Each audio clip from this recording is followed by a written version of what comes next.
tank because we love history and we love trying to save some of it for future generations. I had never ever heard about the Fitch Shampoo company until actually earlier this year when somebody, I think Karen, handed me a book on the history and started reading about it, which of course he wrote, and it's just fabulous. You know, what a great story to tell, what a huge success this business was during a 50-year span, and so I just excited for everybody to be here to learn more about it from his words. All of you are members of the Des Moines Historical Society. Make sure you look at our website, DesMoinesHistoricalSociety.org, our Facebook site. We put on there all of the different presentations and things that we have throughout the year. We generally run a pretty busy calendar. Excuse me. We usually have 1 to 2 different presentations like this per month all year long. And so one of the most recent ones we did was the history of the Iowa State Fair. And so that was fabulous. The one before that was one of the old buildings downtown right around the corner here that's recently been turned into a restaurant, tapas restaurant. Was originally an old car dealership. And so we had the history on that. We had an architect come in that presented talking about the history of the building. Very, very interesting. So we'd love to see you at more events. Thank you for being a member. Encourage other people to join. The more people we get involved, the more interesting it is, the more ideas we get to have different subject matter like this. If anybody's interested, there's membership forms here if you want to take any to any of your friends that might be interested in joining. Thanks for being here. I'm going to give an introduction to Denny and then we'll get started. Denny Rader is a singer, songwriter, author, publisher, photographer, and filmmaker. He holds almost 80 copyrights. He has been involved in the publication of 10 books covering subjects from Iowa history, including 4 published by his own Walk-On and Mississippi Press. His program, Grass Between the Rails, a celebration of Iowa's railroad history in words and original music, is sponsored by Humanities Iowa and the National Endowment for the Humanities. Last month in Davenport, he had his 100th performance. He's lived here for 50 years, working for the state, Better Homes and Gardens, principal, Drake University, and the American Dairy Association. At Drake, he managed the only recognized in-house ad agency at a college or university in the country. And with that, I'm going to turn it over to him. Thanks again for being here.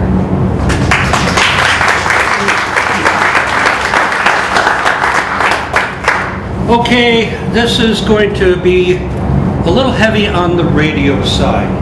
Some of you are old enough, like me, to remember curling up next to the radio to listen to the programs.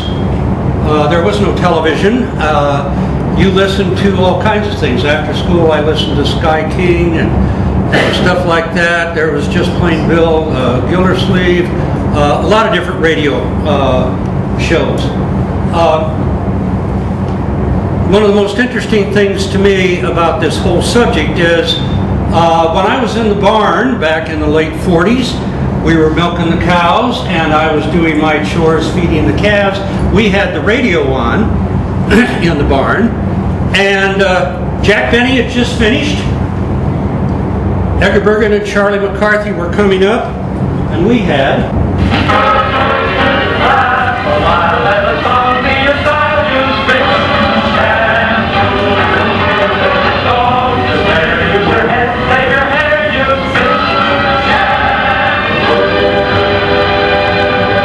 The FW Fitch Company, makers of those fine Fitch products, present the Fitch Bandwagon, starring Alice Faye. You'll never know just how much I love you. You'll never know just how much I care. And Bill Harris. Won't you come with me to Alabama? Let's go see my dear old mammy. She's frying eggs and boiling hammy. And that's what I like about the South.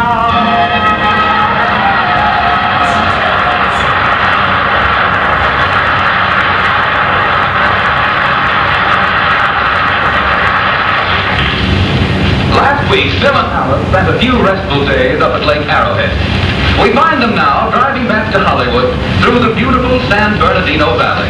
It's a typical sunny California day. You can't see a thing, Phil. Turn your fog lights on. No, honey, it's not so bad along here. I can almost see the radiator cap. We better get supper somewhere. We got an awfully late start. Okay, honey, we'll stop after a while. Say, what are all those bushes growing alongside the road there? I've been noticing them for the last hour. Why, they're vineyards, Phil. This is the heart of the grape country. What's grapes? Why, Phil, they crush grapes to make wine. Yeah? Of course. Years ago, people used to trample grapes into wine with their bare feet. Phil, Horace, you get back in this car and put your shoes on.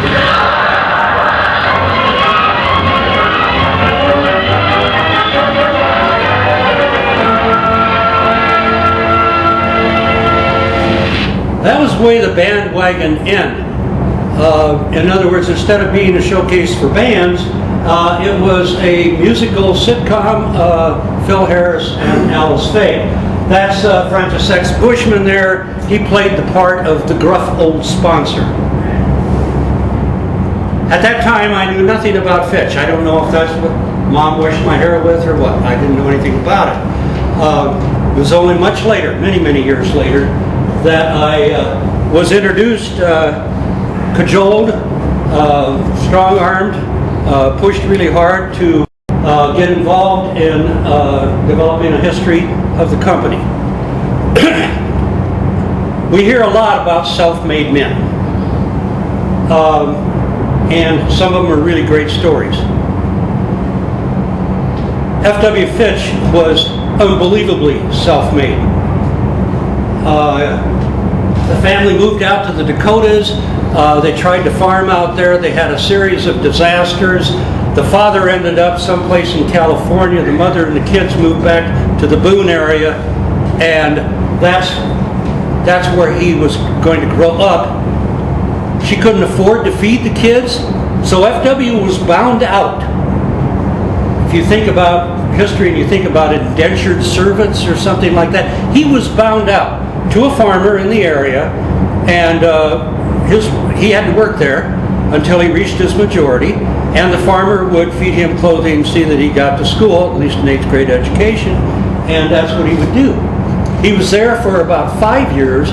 He left that farmer. He wrote his own contract with another farmer, and then later that farmer's brother, doing the same thing. At the age of 15, he decided that he wasn't going to fool with all of that. He ended up driving a herd of cattle from the Boone area all the way out into South Dakota, where he worked as a cowboy for a time. Came back to Boone. He married Letitia Williams and apprenticed as a barber and started working as a barber. During that time, he came up with the idea for a shampoo that was a dandruff cure. Because we don't think about it, but back in those days, a farmer might wash his hair once a month. And somebody told me that, hey, he comes in, it's not a shave and haircut, it's a shampoo. And when Fitch's stuff would hit his head, it would be like an explosion. Because Fitch shampoo is like 47% alcohol. And so it just, boom, and so the farmer would feel like, man, my hair really got clean. He started in the basement, then he set up a little shed out behind the house and started developing the product and trying to sell it. His first sales trip, I think, ran 3 days, and he sold $9 worth of product. But he did well. Got better. He was able to buy the Boone Hotel, the old hotel building in downtown Boone. He turned the basement, and you can see how it slopes away at the back. He turned the basement and the first floor into the Fitch Company and rented rooms out in the upper level. This is Carl Burris sitting there. You can see this is the desk back here for the hotel guests. And Carl Burris was his first salesman, and he was with him until he died. I don't know who the woman was.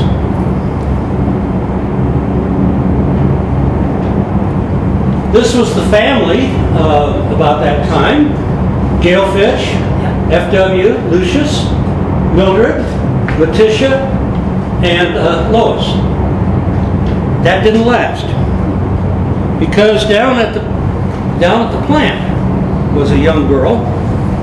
Her name was Gertrude Westberg, and she and F.W. hooked up.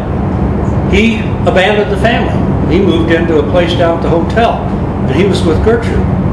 In fact, when he moved to Des Moines, he and Gertrude moved to Des Moines. The rest of the family stayed in Boone.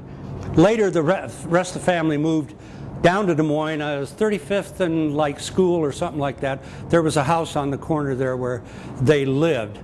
But see, Letitia owned half the company. And Letitia was no dummy. She, F.W. took off and he was going to establish residency in Reno and get a divorce. Letitia got word of it. She went to an attorney and they got everything sewed up so tight. He was sitting in Reno. He had no money. You know, he had this highly successful company. He had no money. He had to come home. It was in 1917. The building across the street was built. You can see the first skywalk in Des Moines, the conveyor coming from production was on the upper floors and came down to the soap plant. Actually, if you looked out this way, if you looked out the windows, we're sitting right in here. And in fact, right around there would be where that came in.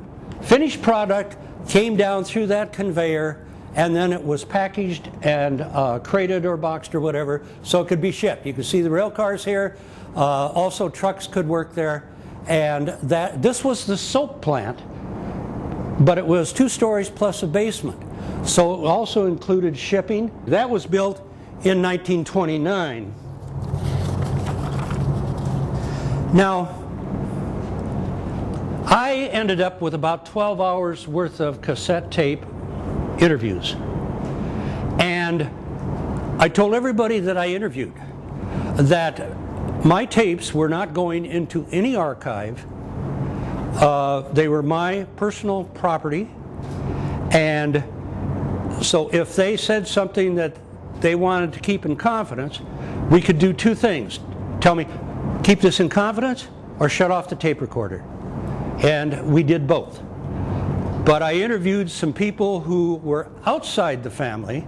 I have to point out that when they were trying to get this going and I finally met with the board, I realized that everybody in the family was trying to color everything to their benefit and not to anybody else's. There was a lot of bickering and infighting in the family. F.W. did not discourage that, I'm sorry to say. That kind of kept him on top. But I had some people that were outsiders that came in and made major contributions. And you'll hear from them. One will be Jewel Gordon, who started school at Northwestern, north of Chicago, came to Des Moines, liked Des Moines, wanted to get a job here, and sent letters to various companies. He wanted to get into advertising and promotion, but he didn't have the background. He needed the experience. He was selling shoe polish. Obviously, he was a very good salesman.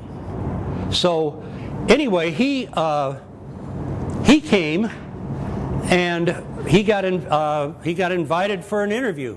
So, the first voice you're going to hear is Jewel Gordon, who was with him up until 1932, and even later, when they tried to, when F.W. tried to dismantle the board of directors and everything, Jewel remained on the board.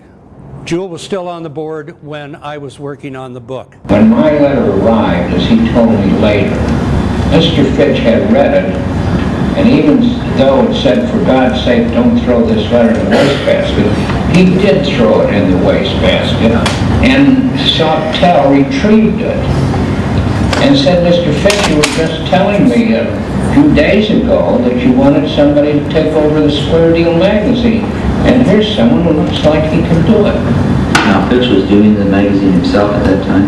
Well, no, it's Battenfield. Well, that's right, yeah, but Fitch was generally, Fitch was... he was the editor, really, yeah, in one respect. Well, he wasn't so much the editor as he was the idea man behind it. Because he wasn't a writer. But Battenfield would write up the material and given him the ideas for which were given him by Mr. Fitch. Mr. Fitch was a very articulate man to the limit of his education, and he had attained the ability to make a speech, for instance, very impressively. But sooner or later, he would reveal his lack of education by bad grammar and usage and so forth, so that he realized his limitations very keenly. Was he sensitive about that? Oh, yes, he was, holding me up to his children as an example of what the commitment they ought to make to their work. And that didn't make me exactly popular with his children. And invited a couple of them to come to his room and join him in drinks. And they came into the suite and they started to tell him about the Depression, about how much it had affected their sales and how they had cut down on their factory space and employees and were battening down the hatches, so to speak. And Mr. Fitch listened to all this, and he turned to me and he said, "Joe, take this wire to the office to Mr. Kirby in Des Moines." Kirby controlled the purse strings. Because of depression, all salaries cut 10%, effective immediately, including my own. That was his own. That was the wire that I had to send to Des Moines, signed by him. And that was his first knowledge of the Depression. And his first response was to cut salaries. Jules said it took him 10 years to make up that cut. However, during that time when everybody's salary was cut and we were in the Depression, he built the house down on Foster Drive, the fort. I was never in it, but evidently it was built like his building was, which is he always evidently had a great fear that something was going to fall down because he didn't build it that way. Now, another person I want to introduce you to is Bill Henderson. Bill Henderson was Ramsey Advertising in Davenport, and when Fitch started getting active in radio, Ramsey pitched the account, got the account.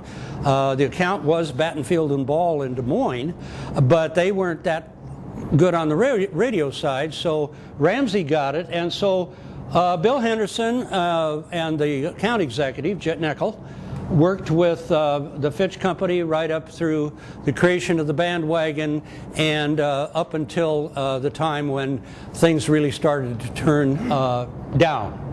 So here's Bill Henderson on FW.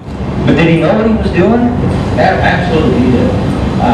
The only thing I would say though was the fact that he might not know how he arrived at a conclusion, but he got there. And that was true. He might not know how he came there, but he got there. And everybody that worked with him said his instincts were always good, up to a point, till later years. They were trying to get some business going in the export arena. They had a person hired here next door that to work on export. It was not going well. So they, a friend contacted what even back in the 70s was still one of the best export consultants in the state of Iowa, a fellow named Gordon Fennell in Cedar Rapids. He had been the president of National Oats, not Quaker, National Oats in Cedar Rapids. He had gotten heavily involved in export, in the export business, and he was kind of like, that's who everybody went to, was Gordon. So Gordon Fennell sent a letter and was invited to come over and visit with FW. I've got interesting stuff on, but I wanted to share with you what happened when Gordon Fennell came over to meet with Fitch and the officers. perhaps one or two of his sons, perhaps also Dick Young, but I remember Lester Sandow in particular, they said goodnight and started to walk out. So this was my first experience with the way Mr. Fitch conducted himself. So he says to the boys, he says, I never heard of such discourtesy and I heard of such a thing. Here's a man who comes here to do business with us, and he's got a very interesting story, and he apparently has been quite successful in the export field. And he thinks he can put our products all over the world, and he's staying over, and he has to drive back to Cedar Rapids. And here you fellows are rushing out at 5 o'clock when you should be here talking with me and with Mr. Fennell. Yeah, he was a hard worker, and he never felt that anybody in the company worked as hard as he did. And so he was always critical of his sons-in-law, his sons, because they were not willing to work the way he was willing to work. This was a contest that he ran on straight razors. FW was trying to get rid of all the old straight razors. When they would develop enough material where they could send a carload, they would have a big banner put on that car, and it would ride with that car as the train took it to its location. Burris, the guy that I talked about earlier, was the first person to ever sell a carload of product, and that went to a jobber in Atlanta. Now you have to understand that the business was supplying product to jobbers, beauty and barber supply, jobbers, distributors, not direct sale. They didn't do direct sale. In fact, somebody told me, I can't think who it was, said that if a salesman called and visited with FW sold him a bottle of shampoo before he left. They also, FW really tried to, if there was something involved in the manufacture, distribution of the product, and there was a place where some middle person could make some money at it, he would try to lock that up and accrue that profit to themselves. So they had their own trucks, so they didn't have to pay trucking companies who could make a profit off it. I don't know if any of you have been in the building across the street. It was built like a fortress. The walls, the floors, everything were so thick. And like I say, I had several suppliers there, and I'm very familiar with that building. This is in the main. Gallon jugs of product being bottled. This would have been, I think, either the 3rd or 4th floor across the street. That's Bessie McGee. I say that only because maybe somebody knew her. Interesting here, the young man in the uniform. This is shipping. Quite likely its shipping is right over here. It was in this building. Some you can see they're putting it in wooden crates, others they're packaging up. He was on leave. This is World War II. He was on leave and came in to help out. His name was Frankie Hobart.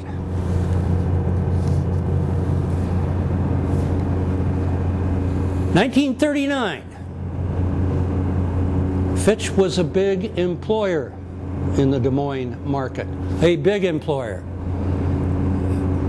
This is before the conveyor was put in. There's the iconic Meredith Tower in the background there. But these were the employees and the executives, everybody in the company, group shot. Fitch had plants around the country, because why pay somebody to haul the product when you could just set up a plant there and have the product right there and save all that transportation cost and somebody picking up some profit. This was Jackson, Mississippi. Bayonne, New Jersey. Bayonne, New Jersey. Kind of looks like the Fitch building. This is Toronto, even in Canada. It had an operation up there. This is the occasion, I believe it's his 75th birthday, and they were visiting the plant in Los Angeles. There were a lot of women that worked at the Fitch Company. A lot of young ladies in from rural areas coming to the big city, as they did for places like what was then Bankers Life, Equitable, all of the companies in Des Moines that needed a lot of clerical help, and that's where these girls came to the big city and got their jobs. This was the cleaning crew. They cleaned the vats at night before production began again in the morning. And evidently, from what Alicia Kozlaric told me, they were quite a bunch of characters. They had stories. Unfortunately, I never got to interview any of them and get any of their stories. But I did visit with Alicia, who was in the office at that time. She was the secretary for the trust, and she had a friend, Eileen Stone, that she brought in to visit with me. The two of them visited with me. Eileen came in. She was kind of like bookkeeping, order procurement, a lot of ordering, filing, and stuff like that. The first dictation I took in my life from anybody, I just got out of high school, you can imagine, and then from the present I come out, I thought I would die. And he said, don't be frightened. He says, just I'll go slow, and he says, if I go too fast, you tell me. And from then on, he and I always were pretty good friends. I got along with him real good. And he liked to talk. And he liked to have you stand up and, he didn't like to have his leg. Yes, and I used to, he and I used to have like, well, that's interesting. That's interesting. He liked to have you stand up to him. He liked to have a mind of your own, didn't he? He did. And he was such a tough boy in some ways. So give you a shampoo if you want to run too. That's Toby himself. Yeah. Show you how to use the shampoo. He showed me how. These two demonstrators came in there. One was a real young girl. She had kind of all pretty hair. They was pretty. And the other lady was old. And he sat there and talked to this young girl. What do you have on your hair? She said, nothing. He said, oh yes, you do. He said, we're going to wash your hair right now. He had to. She had her rinse something. He washed her head, and he looked her. He walked in here just like he stepped out of a bandbox. Boy, didn't he? Always. Kind of family I was big, Yeah, well, you think after all these years, a bunch of girls get together at Christmas. That's what the link is. All these years. They'll get together. They still do it. There was how many at this last one? 30. Oh my gosh. Now that's pretty good. And I imagine there's some there that you've got some that are quite a bit older than you do. Yeah, there are. Yeah, oh yeah. How old are you? You're young. I'll be 65 in May. That's right. And here's a project for somebody. Women's AAU basketball in the Des Moines area, AIB, Fitch Company, Bankers Life, Look Magazine, the Register, all of these operations, insurance companies and everything that had a lot of these young ladies coming in from the country, they would sponsor basketball teams. This was real basketball. This was full court, unlimited dribble, the real thing. And even when I came to Des Moines back in '61, I remember that they were still having the AAU women's basketball tournament in Des Moines. Afraid that most of the women that played are probably gone by now. One, to me anyway, familiar name in Des Moines is the coach over here, Sergio Fontanini. Actually, if you're curious, I have the names of everybody there if you want to ask me afterwards and check it out. When I started working on the book, the southeast corner, ground floor, was FW's office, and it was left just the way it was when he was using it. And so there were a lot of files there. There were product samples, a lot of stuff to work with. Some of the really good stuff I couldn't access was a lot of the promotion stuff, point of purchase stuff that they had for retail that was stored down in the sub-basement, and it flooded and destroyed a lot of those materials. But there was still a lot of stuff. And right outside that door was the demonstration barbershop. It was a working barbershop. When you talked about the girl taking her in and washing her hair, that's where he washed her hair. You know, and he would do that. So it was a working barbershop. His office, this material and everything, when BMS bought the building and the trust moved out, all of that was moved over to the State Historical Building. They had a display there for a while on it, and of course, I don't know what anybody else thinks, but since we no longer have a Department of Cultural Affairs, that is pretty well relegated. It's stored away someplace, and who knows when any of that stuff will see the light of day. Evidently, we need a big venue to rent out, so we clear out everything. In fact, I donated the remainders on the book to the State Historical Library, and they sold it in the bookstore there. And I don't know where the rest of them are now because they closed that up. If you can imagine any kind of a museum, and when I go around the state, and I go to a lot of little museums, little country, little hole in the wall, little one-room schools, county or whatever, and I look at what they've saved there, and I think every one of them has a gift shop. If you at least can get a t-shirt, you can get a postcard. We can't even do that for the state of Iowa. It's absolutely ludicrous. Get off my high horse. Okay, Jewel was hired to come in and take over producing the Square Deal magazine. Now, this was 1923. The Square Deal magazine went to barbers, jobbers, distributors, and it was FW's place to elevate the profession. He always said, be the doctor of your profession. Be the doctor of barbering. And of course, if you know any early history, barbers were surgeons. But he worked really hard on adding to our body of law that deals with permits and licensing and stuff like that in Iowa. And one of his goals was to change the term from barber to dermatician. The Square Deal was pretty much cheesecake on the front, Clara Bow, Irene Del Rey, Marion Marsh, Marge Evans, Alice Dahl. You like that one? Yeah. And they would, the studios would distribute these publicity pictures that they could then use on the covers of the magazines. And I don't know how many of the magazines. I went through a lot of them because there were interesting things like Fitch was trying to get rid of the shaving mug and brush. It was not sanitary.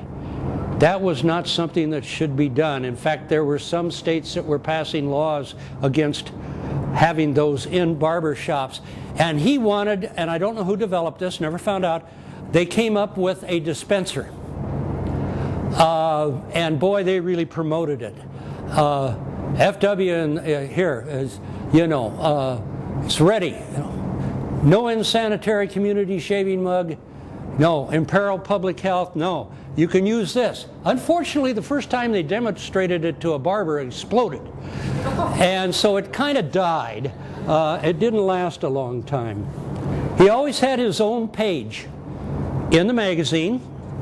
Fred Fitch's own page where he would talk to the barbers about barbering. This is one where he talks about the dermatician as a merchant. Using that kind of,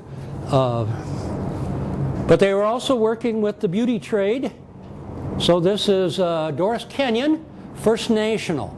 That was part of MGM, I think. I think it was part of MGM. And then several starlets here. My favorite down at the bottom, Clara Bow. Heavy. Selling Fitch, featuring Fitch's is the road to riches. I love this ad. This was Lonely Hearts Club. I think it was True Story magazine. One reason I like it is because Bill Henderson gave the original 8x10 transparency. of the model that was used in that. I have 2 more of those. They're 5x7s. We'll see them later. Two-story magazine. Inside, makeup artist specifies Fitch Shampoo for Miss Rosemarie McGrill.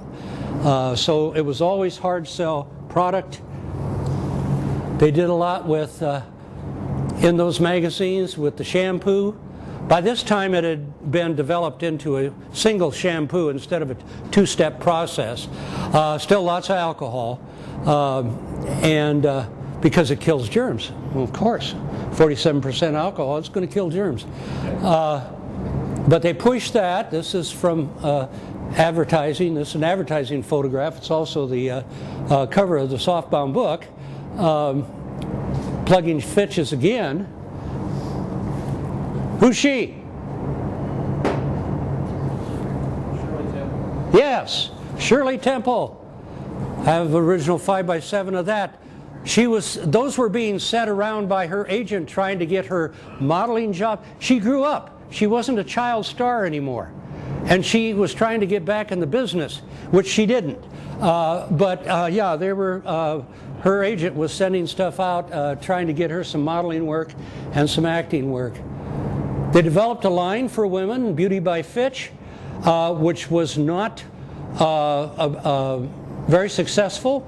Part of the reason was it was so expensive to produce, and they were just not used to the idea of pricing at that level. I mean, they were trying to sell stuff for $1 a bottle, and this stuff was, $5, $6, $7, and they didn't pay any attention to Chamberlain Weeks, the Armand line and stuff like that, that they were out there doing this, but they just had a lot of trouble trying to do that. They did have men's sets and gift kits that they could, but those were mainly going through the barber. In fact, when I was working on the book, I went to several supermarkets in town, and the only place I could find a bottle of Fitch shampoo was the Dolls at 35th and Ingersoll. And that was after it had been sold to Procter & Gamble. It wasn't even Fitch shampoo. It just had the bottle because people would remember the name. They did a lot of trade shows. They'd wash hair. That's Les Sandal right there on your right. They did a lot of those trade shows. They did a lot of window displays. Some of us are old enough to remember that if you were in downtown Des Moines, every store had wonderful window displays. Not just Yonkers. Everybody had window displays. Here it's plugging Phil Harris and Alice Faye, the Fitch bandwagon. This was a huge beauty and barber show in Seattle, the Municipal Auditorium. Fitch worked at. They also did minute movies. Well, what's a minute movie? Well, a minute movie was something they would run when we went to the theater for the Saturday afternoon matinee, or right ahead of the newsreel or something, they'd run a commercial. There's FW checking the hair of the model. That's Don Amici on the right as they're getting ready to shoot a minute movie. They also did a lot of work with product placement in movies. This is a movie set called, it was a movie called Blind Date. Some of you will recognize the woman over there on the right as Ann Southern. So they had a lot of those as well. Let's talk about international. Okay, World War II, my goodness, the government, the military bought so much Fitch shampoo, they were just running constantly trying to fill those orders and keep it going. And what they did as well was, Gordon Fennell, of course, he was working overseas. He was selling to PXs and canteens all over the world. He had the Fitch name on the side of this panel truck in Hong Kong. This is one that he had in South Africa, window display for Fitch. This was in Bermuda. This was in South America. This was his catalog sheet that went in American Industrial Magazine, distributed in South America. So we had that going on as well. They looked for other promotional tie-ins, and one of them was the Miss America pageant. Okay, here's Bill Henderson talking about how Fitch got involved with Miss America pageant. One day, FW got a call from a gal who was promoting the Miss America. Now, this one, Miss America, went from different suit and had a show and talent. Well, this gal's name was Brenda Slaughter. She was a salesman par excellence, but she sold him over the top, putting up about $5,000 because of the Miss America contest. And that's Gail Fitch presenting an award to Miss Louisiana. Here's Gail with Miss America of that year, Bess Meyerson on his right, and the two runners-up. Bill Henderson had an interesting story about Bess Meyerson. Bess Meyerson was the first Jewish Miss America. And, well, you can listen to him. She got on the paint, she was very cold. She wouldn't say anything. Finally, I said to her shampoo, I said, "What the hell is the matter? Something wrong?" I said, "We're just going to kill him." Well, she overheard you saying the few which the winner would be a blonde. I did say that. So they photographed her, and she took it as a personal affront. So she took that as a personal affront. That's another one of those original transparencies.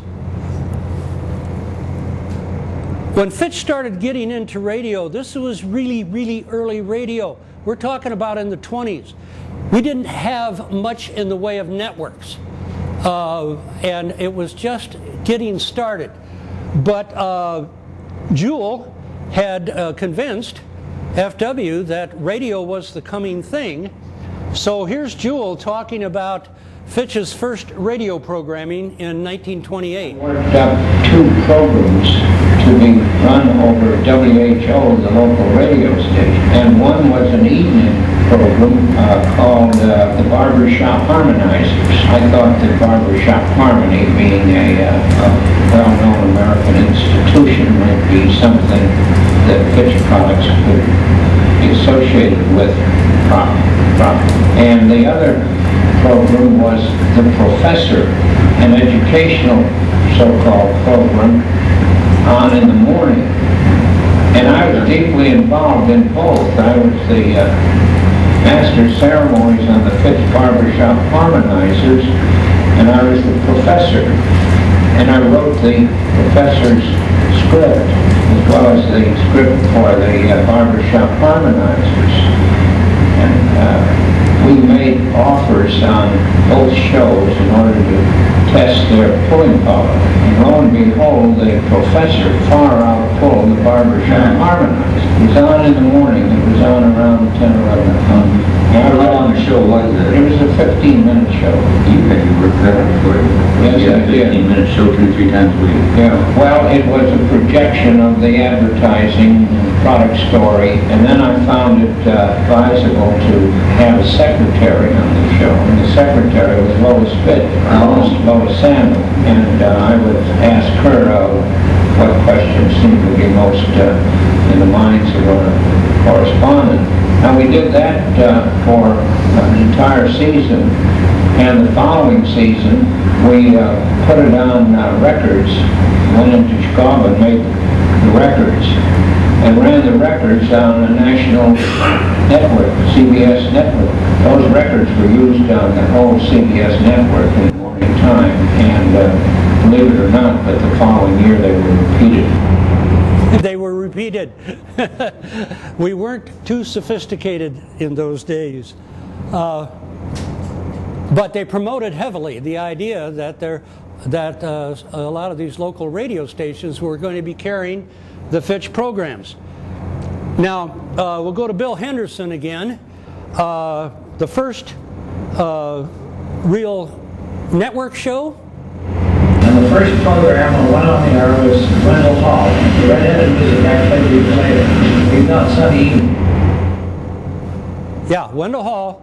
He wrote Ain't Gonna Rain No More, And a lot of people think that he probably was the one that came up with the Fitch jingle. Now I have to say something about the Fitch jingle. That was one of the first, if not the first, nationally imprinted advertising jingles in the country. Because of the Fitch bandwagon and because of the promotion, that jingle was totally imprinted on the national consciousness. And I have known people that if I say something about, they can sing it. So that was Wendell Hall. Now, let's find out how the bandwagon got started. Again, Bill Henderson. Really responsible for the bandwagon. He was a fellow worked for MCA by the name of, so Fitch had been splitting 15 minutes with another 15-minute segment on Sunday night with American Radio. One day, Niles Trammell decided he wanted to go to a half-hour program. American Radio backed out. You banned it and just went there and nothing get on that show. National exposure? Yeah, we had the band relegated into 3 categories. There was an A band and we got in the seed. The seed went out in the summer. And the A's and the B's we had a deal with MCA that we could get them for the same price every week. But there would be so many A's and so many B's. And that was the way the bandwagon got started.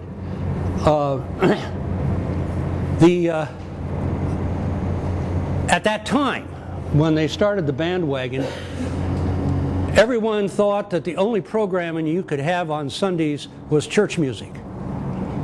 And Fitch came in with the idea of a variety, a big band show. I've had some people say, hey, the Fitch bandwagon actually made the big band era, because from 38 to 44, that every band that was any band, that was the big deal, was to get on the Fitch bandwagon and make that show. They went where the bands were, and they'd bring the band into the local studio. Back in those days, radio stations had studios because there was no TV. They had live broadcasts. They had to have a place for people to sit, a stage. They had studios, and they'd bring the band into the studio with an audience, and away they'd go, and they'd play that way. Another item from Bill Henderson. It's kind of cute. My boss would say, slip the band leader a $10 bill ahead and play Fitch theme song. Well, see, they played that, Frankie Man's Top the Dog like that, playing at the Oriental, and I remember in Chicago. When the old man would hear that Fitch theme song, he thought it all came out of the air. He didn't want anybody to explain to him how it got there. That's right. Fitch was so successful, this is Eastern time, at the 6:30 slot, that NBC decided, okay, so ahead of him, they put in Jack Benny. And following, they put in Chase and Sandberg, Edgar Bergen and Charlie McCarthy, Mortimer Snerd. So Fitch pioneered Sunday evening variety programming, and then was wrapped with Jack Benny and with Edgar Bergen and Charlie McCarthy. That particular one, yeah, Gene Krupa was playing. There are handout sheets back there that have all the bands that ever played the bandwagon. Almost any band you can think of, they played the bandwagon.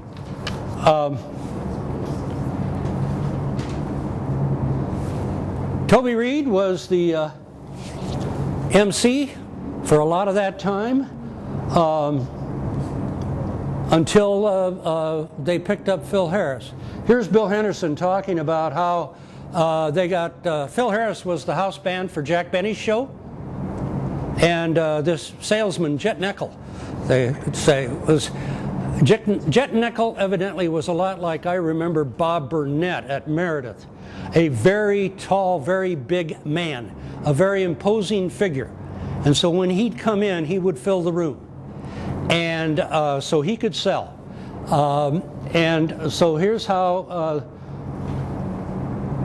they got Phil Harris. Neckel, again, responsible for getting Phil Harris off the Jack Benny show. Single-handedly, Jack Benny, but at least I don't think Jack Benny never even given a second thought to him. And it's pretty, like this prophet, considered Phil Harris a prophet. They went to Rochester and Dennis Day. Oh, yeah.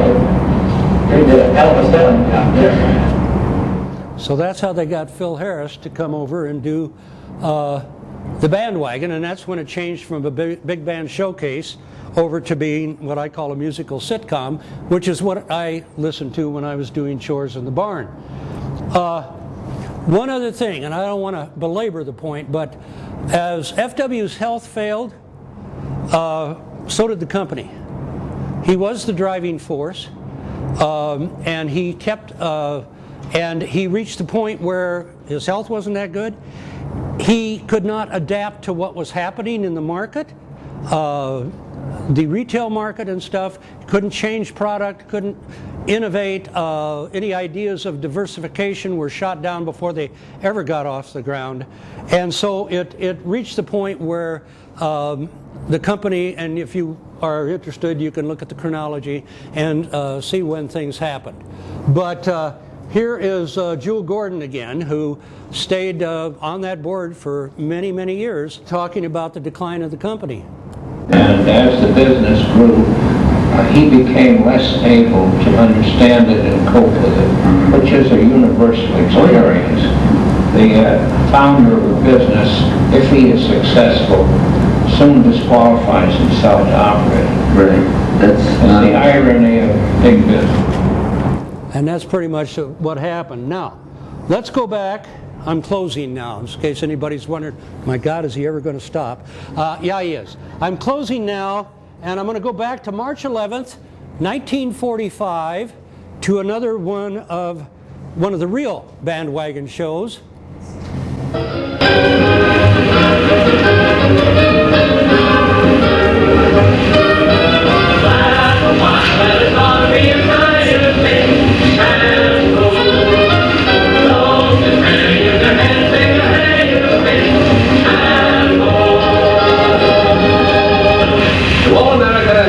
To our fighting men and women overseas by Armed Forces Radio Service. It's the new Fitch Bandwagon. And here's your host, Dick Powell.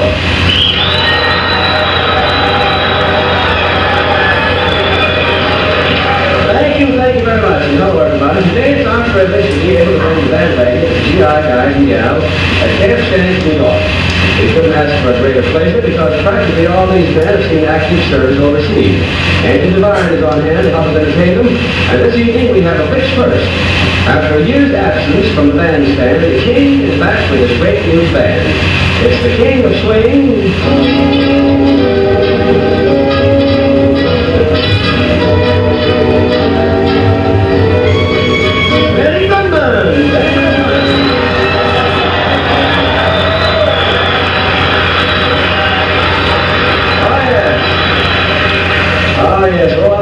Sign up the crown of the King Swing back in town.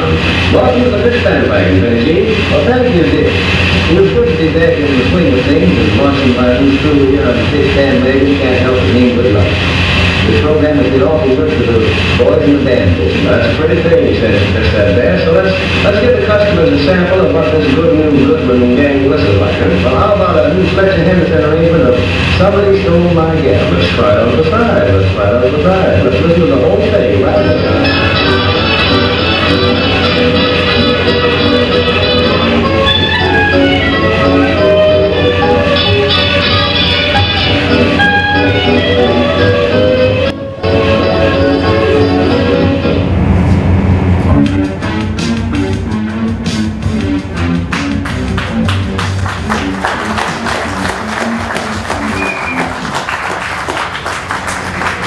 Thank you. I didn't tell you how long this was going to take before I started because I was afraid you might leave.